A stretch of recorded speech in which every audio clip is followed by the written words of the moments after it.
করো, কিয়ামতের দিন তোমার বাচ্চা তোমার নেকের পাল্লাকে ভারী করে তোমার স্বাচ্ছন্দ্যময় জান্নাতের ব্যবস্থা করে দিবেন।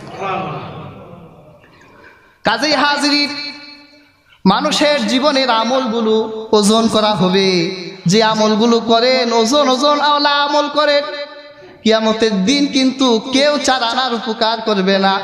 ইমাম হযরত ইকরামা রাদিয়াল্লাহু তাআলা আনহুর এক হাদিসে এসেছে, আল্লাহর হাবিব বলেছেন, আল্লাহ এক বান্দাকে হাসরের ময়দানে নেকি বদির ওজন দিবে। একটা আমলের কারণে নাজাত হবে না, আল্লাহ তাকে অবকাশ দিবে, যাও হাসরের ময়দানে তোমাকে অবকাশ দেওয়া হলো, সময় দেওয়া হলো, তোমার আত্মীয় স্বজনদের কাছ থেকে নেক আমল নিয়ে আসো। আল্লাহর বান্দা দৌড়াতে থাকবে, স্ত্রীর সাথে দেখা, স্ত্রীকে বলবে, হে আমার প্রাণের স্ত্রী, সাক্ষী দাও পৃথিবীতে তোমার কেমন স্বামী ছিলাম আমি। পেয়ার হাজিরিন, আমাদের স্ত্রীদের কাছে যদি বলি, মরার আগেই যদি বলেন যে আমি স্বামী কেমন, স্ত্রী বলবে লুচু নাম্বার, আরো যে কত কিছু বলবে, এত হক আদায় করার পরেও। আর সেই হাসরের ময়দানে স্ত্রী তার স্বামীকে বলবে, আপনি স্বামী হিসেবে 100। স্বামী বলবে, ফাইন্নী আতলুবু ইলাইকিল ইয়াউম হাসানাতুন ওয়াহিদা।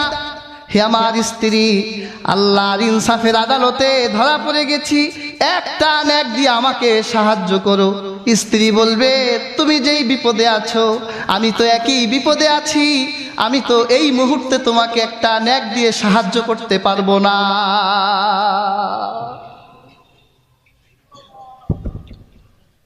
আমল করতে হবে, ওজনওয়ালা আমল। সেদিন ইয়াউমা ইউফিরুল মারউ মিন আখিহি ওয়া উম্মিহি ওয়া আবিহি ওয়া সাহিবাতিহি ওয়া বানিহি। তোমার সবচেয়ে কাছের 5টা আত্মীয় তোমার থেকে পালাবে, তোমার ভাই, তোমার বাবা, তোমার মা, তোমার স্ত্রী, তোমার সন্তানেরা। এই লোকটা তার সন্তানের কাছে গিয়ে বলবে, ইয়া বুনাইয়া আইয়ু ওয়ালিদিন কুনতু লাক। হে আমার কলিজার টুকরা সন্তান, পৃথিবীতে বাবা হিসেবে আমি কেমন ছিলাম? সন্তান বলবে, আপনি ভালো বাবা ছিলেন, তাহলে আমার কলিজার টুকরা একটা নেক আমাকে দাও। সন্তান বলবে, বাবা আপনি যেই বিপদে আছেন আমি একই বিপদে আছি, এই মুহূর্তে আমি আপনাকে নেকি দিয়ে সাহায্য করতে পারবো না।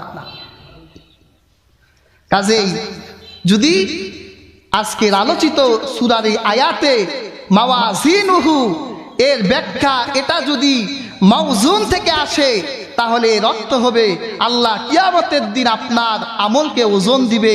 আপনি দুনিয়ায় থাকাকালীন সময় যদি ওজনওয়ালা আমল করতে পারেন, তাহলে আল্লাহ পাক বলেছে ফাহুয়া ফি ঈশাতির রাদিয়া, সেদিন তুমি পাবে স্বাচ্ছন্দ্যময় স্থান, যেখানে তোমার জন্য আল্লাহ সকল প্রকারের আনন্দ রেখে দিয়েছেন।